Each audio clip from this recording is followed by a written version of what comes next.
País. La idea, poder conversar con los coordinadores y responsables del Plan País, este proyecto que lleva adelante la Asamblea Nacional, contando con el respaldo de la sociedad civil que busca dar una respuesta a la crisis que enfrenta Venezuela. El día de hoy vamos a conversar con la diputada Manuela Bolívar, coordinadora política del área social del Plan País, y también con el doctor Julio Castro, quien está en la coordinación de los temas de salud del Plan País. Una entrevista que busca hablar, sí, de este proyecto que adelanta la Asamblea con la sociedad civil, pero también, por supuesto, analizar la actualidad. Por eso comenzamos con el tema de salud, obviamente una prioridad en este momento. Bienvenidos, diputada Bolívar, doctor Julio Castro. Vamos a comenzar. El día de ayer ustedes dos participaron en la reunión del Centro de Gobierno que encabezó el presidente Juan Guaidó. Allí el presidente señaló que se hace urgente materializar el bono de héroes de la salud, que ya están registrados allí 75.000 personas, y decía que había que hacerlo cuanto antes. La primera pregunta es, ¿saben cuándo se puede materializar, comenzar a entregar este bono? ¿Hay algún tipo de estimación, diputada Bolívar? Bueno, pero esto es un gran esfuerzo que se está haciendo el gobierno interino para, digamos, atender a una de las poblaciones más, con riesgo en esta coyuntura del coronavirus, que es el personal médico y el personal, digamos, de salud que está dentro de los hospitales, en nuestra red de ambulatorios del sistema. La verdad es que el equipo que está liderando esto está haciendo un enorme trabajo, porque hay que, digamos, decir que un escenario es trabajar en la administración pública sin usurpación, en donde disponen de toda la estructura del Estado para esto, y luego tienes otros en donde el reto, por un lado, es probar que quien se postuló es la persona que es.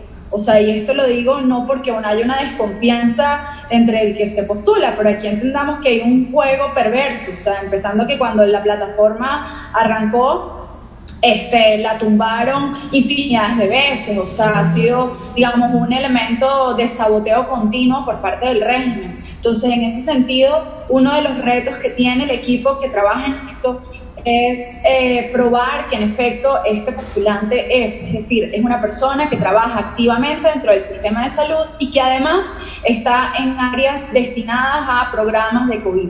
Entonces, en ese sentido, y ayer lo comentaban los expertos que están trabajando dentro del área, que por un lado hay ahorita un proceso de verificación en donde se está revisando la data consignada. Es un drama, la verdad, lo que viven nuestros empleados públicos dentro de los hospitales, porque por un lado no solo los persiguen, los amenazan de si quieren ser parte de esta iniciativa, sino que por otro, la realidad es que, por ejemplo, los trabajadores no están carnetizados o los carnets que disponen no son vigentes. Por otro lado, no les dan, digamos, los comprobantes necesarios, no les dan los comprobantes de trabajo. Muchos incluso reportan que no reciben ni siquiera los soportes de pago. Entonces, bueno, lamentablemente todos estos son indicios o signos de una institucionalidad que se desmoronó. O sea, y que va no solo desde los valores institucionales, sino a la operatividad institucional. Yo hoy me pregunto si el ministro tiene realmente cuantificado cuántos empleados tiene en realidad, o sea, cuántos empleados tiene el sistema de salud. De hecho, uno de los retos con el COVID, que lo conversamos mucho con Julio, y Julio en eso tiene muchísima información que dar, es que por ejemplo, o sea, no se disponía una información en las primeras semanas de cuántas camas con de respirar habían habilitadas en el sistema público. No existía ese número.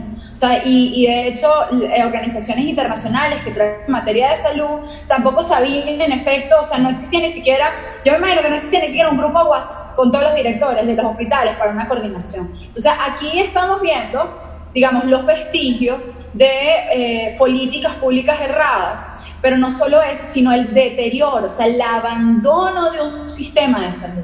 Es por ello que para eso este programa que anuncia el presidente interino Juan Guaidó busca apuntar a ayudar a esta población que hoy tiene un elemento que tiene que combatir el COVID dentro de un hospital que tiene una emergencia humanitaria porque no tiene elementos como agua, electricidad, guantes, equipamiento, programas, protocolos.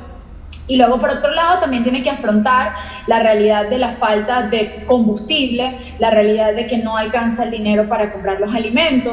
Entonces, bueno, este es un objetivo que tiene este programa y esperamos que pueda implementarse lo más pronto posible. De acuerdo. Doctor Castro, quiero hacerle la siguiente pregunta tomando una declaración que daba ayer Nicolás Maduro. Decía lo siguiente: anunció que comenzaron a, cito textualmente, cambiar paulatina y progresivamente todo el sistema diagnóstico de los PCR, porque en el mundo se están presentando una escasez de todos los insumos para los PCR moleculares de máquinas europeas. ¿Qué quiere decir esto en la práctica y cómo puede afectar esto la medición, la evaluación del avance del coronavirus en Venezuela?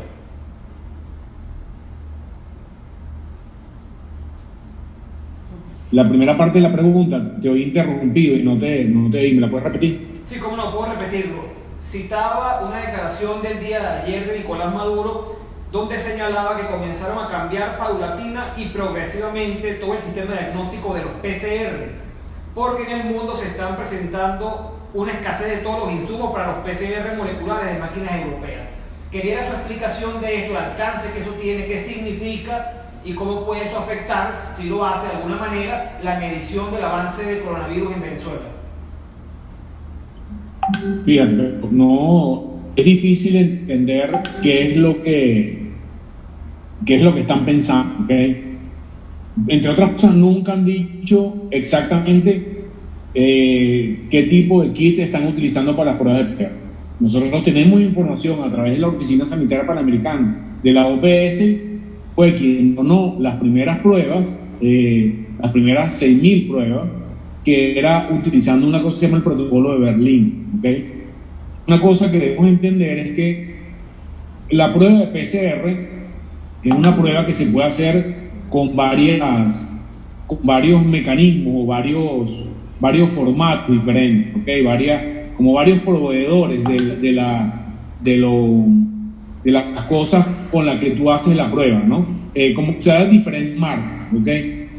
Yo lo que creo que él está diciendo, pero siempre estamos tratando de traducir qué es lo que dice, es que probablemente se van a cambiar del protocolo que estaban haciendo antes, que era insumo traído de la OPS, a un protocolo chino probablemente. Es lo que se ha ocurrido porque ellos mismos han dicho que trajeron insumos para el protocolo chino.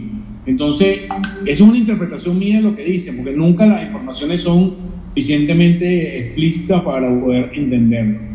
En todo caso, en teoría, ¿okay?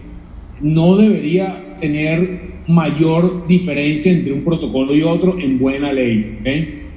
Pero, como te digo, siempre la poca transparencia y la información que tenemos siempre te deja un mal sabor de boca de cuál es el interés de cambiarte a eso, porque hasta donde yo conozco no hay déficit para los PCRs europeos, ¿okay? No es una información que yo maneje. Igual voy a tratar de consultarla porque no había visto esas declaraciones. Voy a consultar a otros países que están haciendo PCR también para ver exactamente cuál es la situación, porque si esa no es la situación, hay un interés no claro para nosotros de cambiar la técnica de PCR.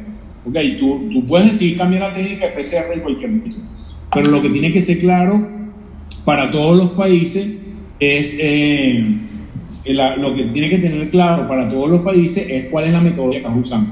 Eso debería ser transparente y hasta ahora no lo es. Entonces, esa es la conclusión final, pero sí creo que tenemos que meterle el ojo a eso para ver por qué es el cambio y eventualmente cuáles son las razones del cambio.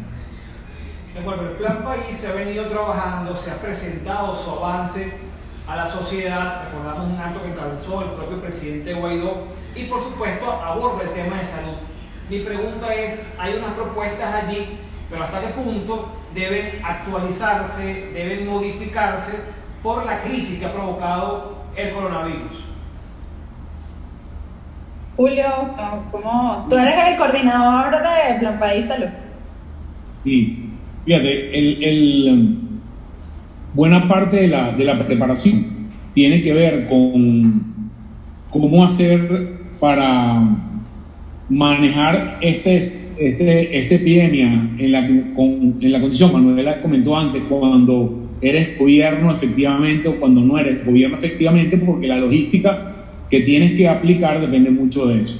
Nuestro foco hasta el momento ha sido tratar de hacer énfasis en el equipo de protección personal, la mejoría de las condiciones básicas de los hospitales que van a atender COVID, que tiene que ver con la mejoría de los commodities básicos como agua, jabón y electricidad, que se han deteriorado más bien de lo que han mejorado, y tratar de que la condición con la cual vas a enfrentar estos hospitales sea la mejor posible. Y ese tiempo, que ha pasado ya 2 meses, realmente no ha sido utilizado para eso.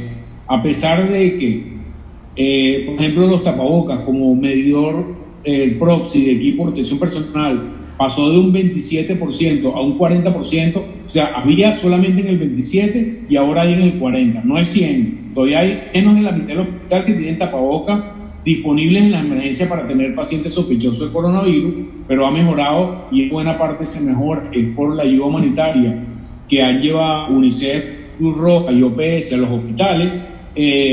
Por ejemplo, cuando ves los commodities como agua y electricidad, en las últimas 3 semanas han venido deteriorándose de forma muy importante. Entonces, un hospital sin agua no es un hospital. Ese ha sido el foco en el cual nosotros hemos tratado de incidir sobre los internacionales, sobre las agencias de Naciones Unidas, para hacer que nos concentremos allí en eso. También se ha aumentado discretamente el número más de unidades de terapia intensiva, pero solamente en algo así como en un 10% a nivel nacional. Eso es muy poco, porque partimos de un baseline de 200 camas y se han aumentado quizás 20 o 30 camas más a nivel nacional. Entonces, uno de los grandes problemas que tiene Venezuela es que, aún a pesar de que en este momento la transmisión del virus es lenta y no ha habido muchos casos, pensamos, y esto viene del mundo de la ciencia, que esa fase lenta va a dar paso a una fase de transmisión más rápida y más intensa. No sabemos cuándo va a llegar. Puede ser un mes, puede ser en 2 meses, puede ser en 3 meses, pero hasta ahora ningún país del mundo se ha mantenido en una fase lineal, que es en la que está Venezuela. Todos pasan de una fase lineal a una fase especial. Le pasó a la India, que empezó muy tempranamente, estaba en fase lineal hasta hace semana y media, y ahora en fase exponencial. Le pasó a otro país como Rusia, que también, que está al lado de China, empezó con una fase lineal, cerraron la frontera. Es el país que está al lado con la frontera más grande con China, y ahora pasar con una fase exponencial. Entonces, por todas estas razones, pensamos que Venezuela va a ir a una fase exponencial en algún momento, y ese es el momento donde necesitas tener tus hospitales en la mejor situación posible, y lamentablemente eso no ha pasado, no es lo que nos gustaría. Creo que tenemos que insistir por ese tema, porque nuestro rol en este momento es un punto intermedio entre los donantes que están fuera, las agencias de Naciones Unidas y la locación, que es el hospital. Entonces, nosotros lo que estamos tratando es que esa ayuda sea lo más eficiente posible, llegue a donde tenga que llegar. Yo sí quisiera agregar algunas cosas acá, y quizás viendo aquí algunos de los comentarios que surgen en Instagram. La importancia de tener estas ideas a pesar de que hoy seguimos en usurpación. No es solo uno buscar consensos, es decir, porque el país que vamos a tener en transición es un país económicamente comprometido, o sea, es decir, no estamos hablando de una crisis momentánea, es una crisis estructural en nuestros esquemas de producción, que van a requerir establecer prioridades. Y eso no es solo quienes lo lideran, sino los sectores que hacen a una sociedad.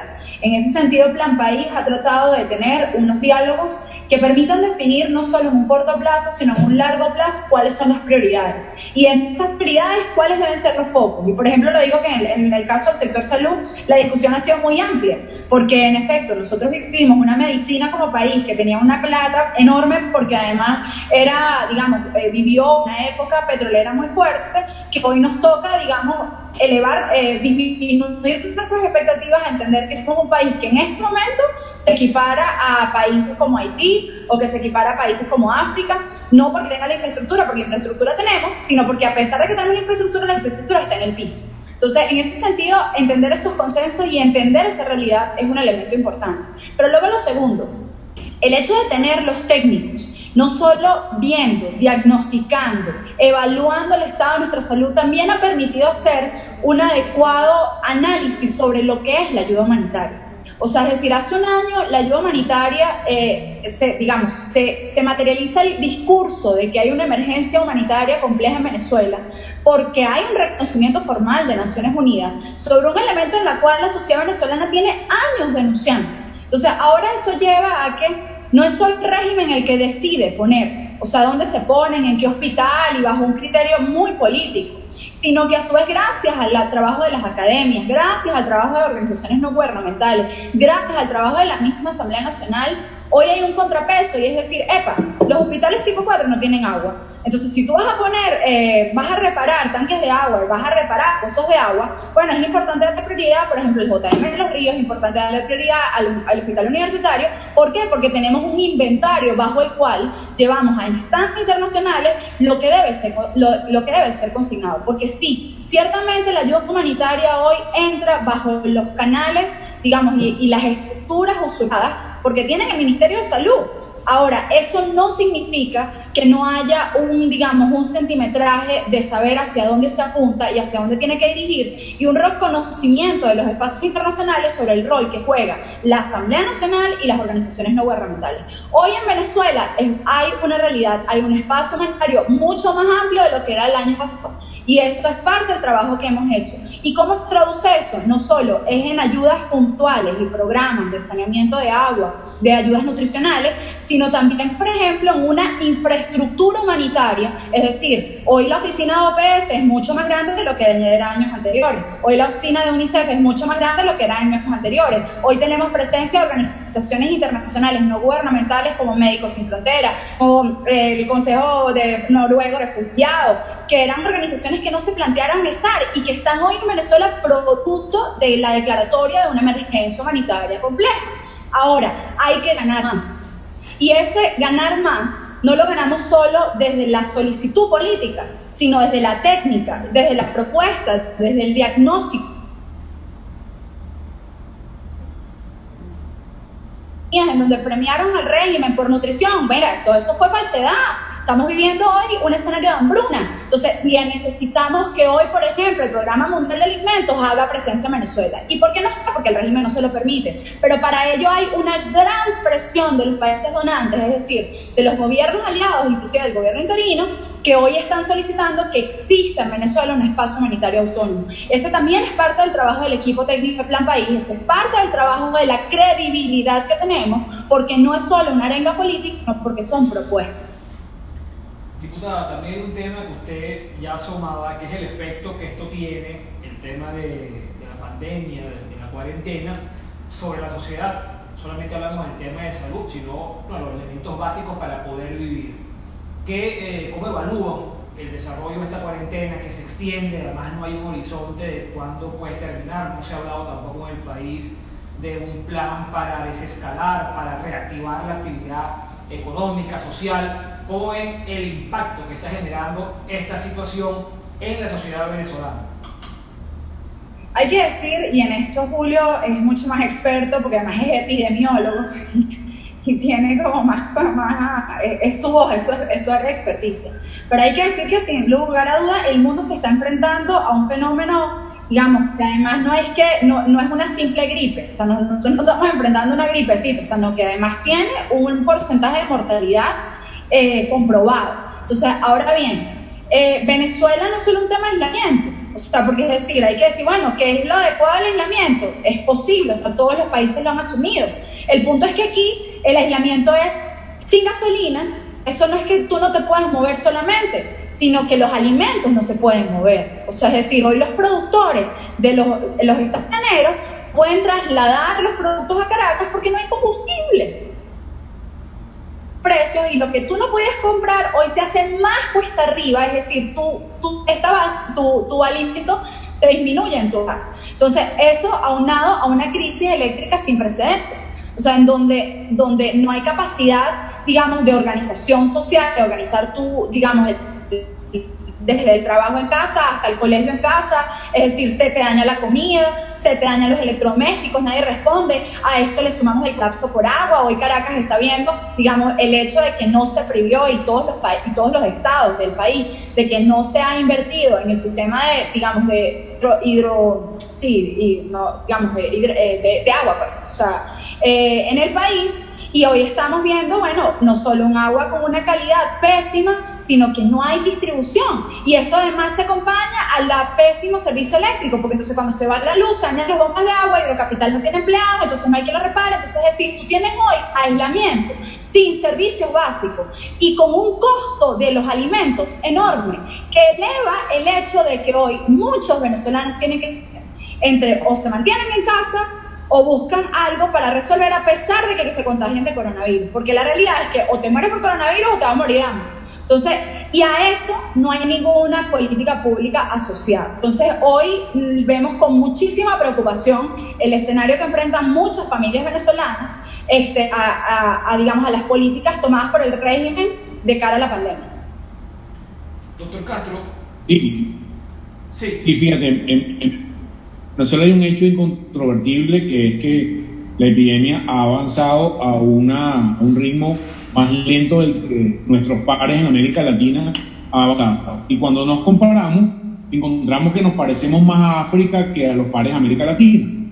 Y eso tiene varias explicaciones. La primera de ellas ya la comentó la diputada, pero hay algunas que creo que son importantes resaltar porque quizás no son obvias para nosotros. Venezuela estaba en cuarentena antes del 13 de marzo. Antes del 10 de marzo, porque el 40% de la población, según los datos de nuestra encuesta digital diaria, reportaba ya en ese momento que no estaba detectada la cuarentena, que el 40% del país no tenía acceso a ninguna forma de gasolina. En ese momento, ¿okay? Ya llegamos a 85% de la gente que no tiene disponible gasolina. Entonces, el país viene detenido de antes, ¿okay? Ya la gente... Y eso se expresa, en el caso del coronavirus, en que uno de los elementos más importantes en transmisión viral tiene que ver el contacto de persona con las personas. El dinamismo o la dinámica de contacto del ser humano está muy relacionado a la transmisión del virus. Por eso, las sociedades donde hay mayor cantidad de movimiento y contacto persona a persona, estoy hablando de Nueva York, estoy hablando de Milán, estoy hablando de París, estoy hablando de Madrid, estoy hablando de las grandes capitales del mundo y los países que tienen una dinámica de vida mucho más intensa han tenido mayor velocidad de transmisión. Entonces Venezuela ya vive, y esto es una forma un poco rara de medirlo, de una situación de inamovilidad previa que obedece a que el país se está apagando poco a poco. El país se está apagando porque cada vez produce menos barriles de petróleo, cada vez hay menos plazas de trabajo, cada vez hay menos producción de alimentos básicos y commodities. Entonces, de alguna manera, esa explicación previa es la que hace que el virus de alguna manera se haya ralentizado. Pero una vez que el virus está dentro y ya tenemos el 100% de los estados del país con actividad viral, solamente es cuestión de tiempo que el virus vaya transmitiéndose de una forma más eficiente. Lamentablemente, el vector de la epidemia y el vector del control social tienen unos determinantes partidos. ¿Qué quiero decir con esto? Que el hecho de que no haya gasolina en este momento se ha convertido en un enlentecedor de la transmisión de la epidemia. Entonces, a veces no estamos claros si la declaratoria de la cuarentena está más relacionada con el tema del control social y la gasolina que con la forma de controlar la epidemia. En todos los países del mundo, en todos, hoy en día la gran pregunta que se está haciendo la gente es ¿cómo logramos el balance entre que haya alguna forma de actividad social y económica y que la cantidad de casos que genera el coronavirus producto de esa actividad, que es la no cuarentena, me permita manejar ese balance? ¿Okay? Es un balance entre número de casos, fallecidos y enfermos contra economía funcionando. Ese balance en cada país es específico. No puede ser igual en España, Alemania.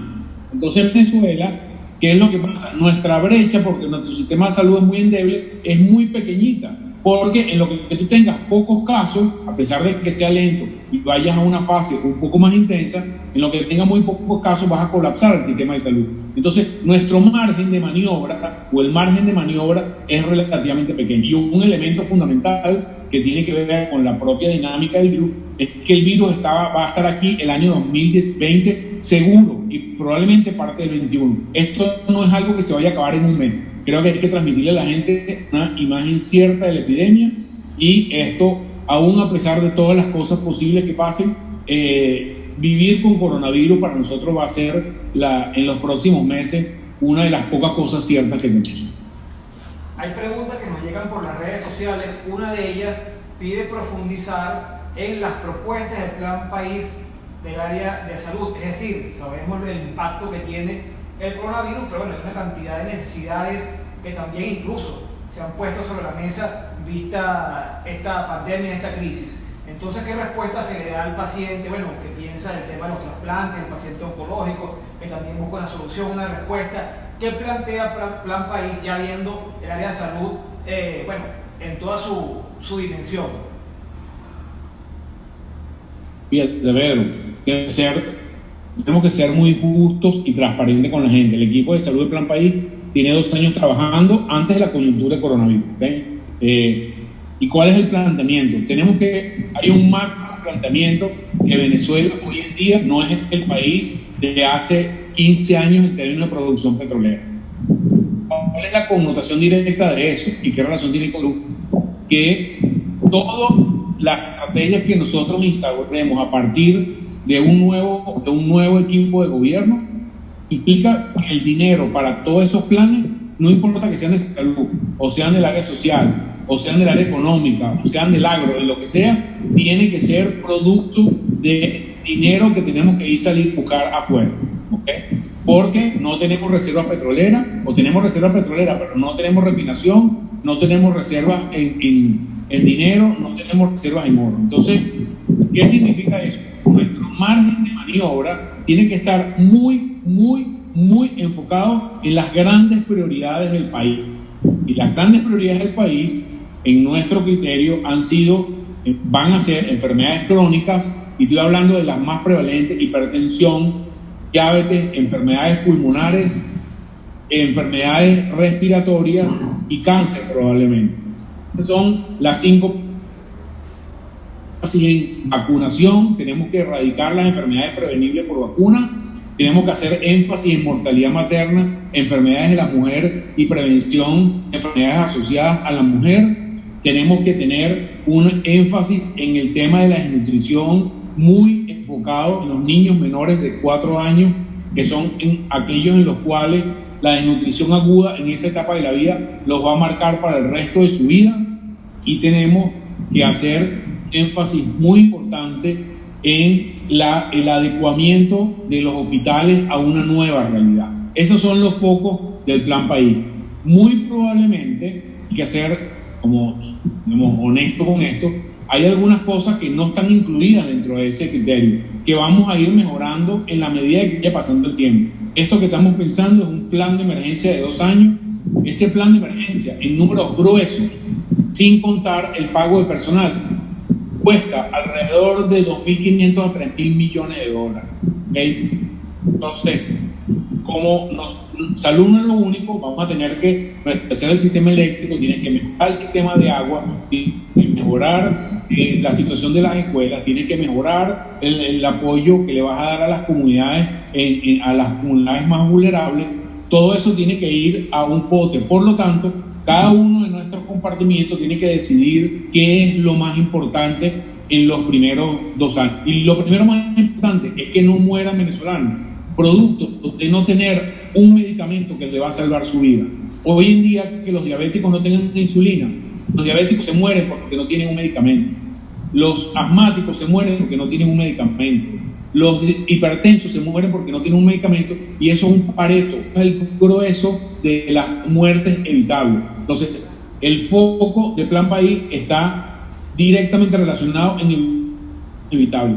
muy probablemente van a haber algunas enfermedades raras que no estén incluidas ahí, y estamos buscando formas alternativas a través de donantes particulares de tratar de también ayudar a esas enfermedades que no son tan prevalentes. Pero nuestro foco en términos de presupuesto, logística, preparación y conocimiento y preparación de recursos humanos está enfocado en esas áreas que ya les nombré groseramente. Cada una de ellas tiene un plan subespecífico en el cual, como les digo, venimos trabajando hace 2 años y seguimos trabajando. No por COVID, nosotros estamos parados en eso. El equipo o los equipos siguen trabajando en esos planes, adaptando a la nueva realidad, viendo cuál es la nueva situación, cuál es la nueva situación del mundo también, y adaptándonos a esa realidad. Pero nuestro trabajo está en hacer en que en muy corto plazo, una vez que tengamos una nueva realidad política, en muy pocas semanas tú puedas encontrar los medicamentos necesarios en la farmacia, la gente pueda ir a los hospitales con seguridad y que la atiendan de las enfermedades prevalentes, y que logramos erradicar este círculo vicioso de pobreza y enfermedad. Diputado, una pregunta que también llega vía redes sociales, que ha generado, de hecho, mucha controversia, polémica. Dice, ¿han visto los videos con la cantidad de gente aglomerada, videos de zonas como Katia, Petare? Su reflexión sobre este tema, que ha generado esa controversia sobre si se debe respetar o no, si la gente no respeta, no entiende lo que está pasando y sale a la calle y pasa por encima de la cuarentena. Mira, yo creo que aquí hay que ser empáticos, ¿no? O sea, es decir, hoy lo que está viviendo las barriadas venezolanas, y de hecho lo que se está viendo a través de los programas humanitarios que atienden, digamos, a través de comedores comunitarios que se atienden, es que se aumenta la población que no puede alimentarse. O sea, es decir, hoy la gente que sale a los bulevares, uno es a ver si consigue algo barato, o sea, lo más barato que puede, ¿no? Luego lo segundo es ver si puede, digamos, resolver algo de generación de dinero para poder comprar comida. Entonces, la decisión que tienen que tomar muchos de los venezolanos, que hoy están en sectores populares y no populares también, que es decir, hoy la pobreza no solo está asociada a un tema de infraestructura, hay urbanizaciones que hoy tienen gente sumamente pobre porque no pueden generar ingresos.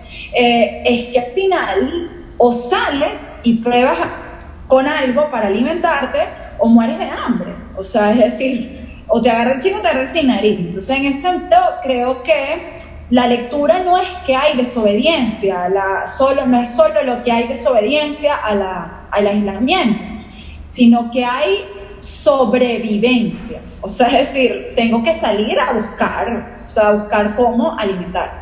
Entonces, eso creo que es un elemento importante. Veo también aquí una pregunta en las redes sociales, Pedro Pablo, que va asociado como que a eso, y dice que al final, como que si nos centramos solo en el coronavirus. Yo la verdad te diría que hoy hay un drama, que es que el coronavirus monta en una emergencia humanitaria, y la emergencia humanitaria no se paró. O sea, eso quiere decir que a pesar de que hoy no hay opacidad y no se sabe, no hay un silencio, hoy los muertos por malaria siguen estando, los muertos por VIH, por falta de acceso a los tratamientos siguen estando. Hoy hay una realidad, no hay vacunas. Y no hay vacunas porque el régimen se negó a comprar las vacunas. Entonces eso expone a la población infantil a muchos más problemas. Es decir, la realidad es que nuestro trabajo como Plan País, reitero, no es solo generar los consensos, sino también generar la alerta que hoy permite que las organizaciones internacionales y los programas de Naciones Unidas tengan que concentrarse no solo en los protocolos COVID, sino mantener el foco también en las poblaciones en riesgo bajo la emergencia humanitaria. De acuerdo. Antes de cerrar, doctor, pregunta de una colega. Yo la había abordado al principio de la conversación, pero pregunta sobre el impacto del formato chino de las pruebas PCR. Ya usted había comentado algo por la pregunta que le hice, pero para retomarlo, una pregunta de una colega. Sí, fíjate, no tenemos información exacta, ¿ok? La información que tenemos es la información que se dice en la cadena de todos los días, que es muy sucinta, no tiene información epidemiológica, no tiene información técnica, además que los voceros tampoco son técnicos en eso y cometen equivocaciones cuando dicen cosas técnicas. Hemos oído de ellos mismos que iban a traer PCR chino, pero hasta el momento, hasta la información que nosotros tenemos de la semana pasada, que obtenemos información por diferentes medios, se había mantenido haciendo lo que se llama el protocolo de Berlín, que es el protocolo que recomienda la OPS y la OMS, y se estaban utilizando los primers, los insumos que había donado OPS.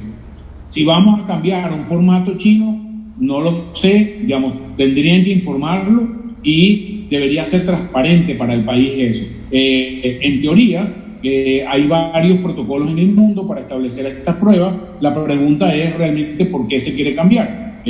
Puede ser un tema de insumos, etcétera, etcétera, pero al final no tenemos mucha información sobre eso. Y ya para cerrar, y para los dos, porque tiene una visión política pero también científica o técnica, este ataque del que ha sido objeto la Academia de Ciencias, señalando que busca desestabilizar, que debe ser investigada por los cuerpos de seguridad. ¿Qué opinan de esta polémica y de la reacción que ha habido sobre este informe de la Academia de Ciencias? Fíjate, sí. Creo que esto es una cosa absolutamente inaudita. Más allá del contenido del comunicado, que tiene toda una serie de elementos técnicos y científicos que uno puede estar de acuerdo o no. Yo soy de la opinión de que eso refleja lo que alguna forma de ver la ciencia tiene. Entonces, lo que hicieron nos lleva al año 1600. A Galileo Galilei, en 1633, la Inquisición de ese momento lo condenó tenía que hacer unas oraciones y lo tuvieron preso por decir que el sol, la circulación, la Tierra no era la que se movía alrededor del sol, sino el sol era el centro del universo y no era la Tierra. Entonces, digamos, no está bien, es inaceptable para ninguna forma de gobierno en el mundo tener una crítica y tener una judicialización de los actos científicos. Los actos científicos se discuten científicamente. Si usted no está de acuerdo, llame a unos expertos, traiga una discusión pública sobre eso y que cada uno traiga sus argumentos. Pero ser penalizado por tu forma científica de ver la vida es igual de violatorio de derechos humanos que a ti te condenen porque eres judío o porque eres musulmán o porque tienes o porque tú sigues al Dalai Lama. Absolutamente, eso es inaceptable en este nivel del siglo XXI que estamos, y ha habido una queja muy formal ante todos los estamentos de derechos humanos, científicos, porque esto es una aberración, esto es absolutamente inaceptable. Yo creo que las academias en bloque ya han puesto su opinión sobre eso, los científicos venezolanos lo hemos hecho, no estoy de acuerdo con que eso se haga, pero tampoco estoy de acuerdo con que se haga personalmente, porque no, en este caso es la academia. Pero se ha hecho sobre personas que han dicho su opinión. Hemos tenido médicos perseguidos, hemos tenido médicos encarcelados porque van a una asamblea y dicen su opinión en relación a lo que está pasando en un hospital en Maracay o en Valencia o en San Cristóbal, y los visitan en la noche los cuerpos de seguridad del Estado. Los médicos y el personal de salud, las enfermeras, son presionados por los grupos paramilitares en los hospitales diariamente cuando se quejan de la situación sanitaria de los hospitales. Esto es una política del gobierno, esto no es un fenómeno aislado. El hecho de tener bloqueada la información epidemiológica desde hace 4 años también es una política gubernamental. Esto es algo con que los científicos hemos denunciado en instancias internacionales y que no debe ser. Esto es parte del oscurantismo en el cual nos quieren hacer ver y no estamos de acuerdo, lo vamos a denunciar y vamos a seguir protestando esto de todas las maneras posibles. Yo quisiera agregar algo, que es que al final, a ver, ellos creen que con la fuerza y la violencia van a contenerlo todo. O sea, y la verdad es que hoy más que nunca se requieren de la técnica. O sea, es decir, una pandemia no se combate con la misma emergencia humanitaria, no se combate con el silencio. Y la verdad es que se ven, así como la emergencia humanitaria ha mostrado los rostros más duros y las víctimas más duras digamos, por desnutrición, los muertos por hambre, los partos inhumanos que surgen, o sea, producto del colapso del sistema. La pandemia no se va a combatir con que el SEBIN vaya y persiga a los doctores. O sea, ¿cuántas veces Maduro no mencionó al mismo Julio por simplemente decir alguna recomendación? O sea, o cuántas veces aquí no se mencionan a doctores, se persiguen a enfermeras por decir, mira, ¿sabes qué? No han aplicado las pruebas PCR y tenemos ¿cómo se llama? Un paciente allí con un posible diagnóstico. O sea, al final, creo que lo más peligroso de esto es que la falta de información hace que lo que establezcan y las estrategias que se establecen pueden no ser las apropiadas. O sea, porque puedes tú estar tapando un foco ahí cuando tienes un mega foco en otro sector y al final lo que hoy dices que son los logros, mira, es cuestión de tiempo de que se difumine más. Entonces, hoy el llamado es, y a las estructuras del régimen, que entiendan algo, o sea, aquí no se salva nadie. O sea, de una pandemia no se salva el enchufado, o sea, lo vimos con el caso de los Roques. O sea, es decir, aquí todos tenemos una posibilidad de contagiarnos. Entonces, ante eso, hoy se requiere, uno, que haya información pública, que se discuta, que no solo se comparta ante la opinión pública, que se comparta también a las agencias internacionales. Tercero, que haya descentralización de las pruebas. O sea, hoy, por ejemplo, un elemento de opacidad es el Instituto Nacional de Higiene, que es el único ente que hoy está administrando pruebas. Entonces, PCR. Entonces, hoy necesitamos que haya descentralización de las pruebas. ¿Para qué? Pero para que sea más veloz la detección de los casos, pero luego lo segundo, para saber qué estado está, qué sector está más probable el desarrollo, más rápido y más de contagio más masivo. Entonces, en ese sentido, reitero, o sea, creo que perseguir a estos doctores o a estos profesores no va a resolver esto, sino al contrario, nos pone mucho más vulnerables, porque hoy más que nunca necesitamos a epidemiólogos, a los médicos, a las enfermeras, a la academia, para no solo pensarlo en el corto plazo, sino en el mediano plazo, porque estamos claros que esto no es un tema de semanas, o sea, esto va a tomar mucho más tiempo. Bueno, agradecemos a la diputada Manuela Bolívar, al doctor Julio Castro, parte del equipo social de salud de Plan País, también a todos ustedes por seguir esta conversación, seguirán estas entrevistas con los responsables de Plan País. Muchas gracias, hasta la próxima oportunidad. Hasta luego. Hasta luego.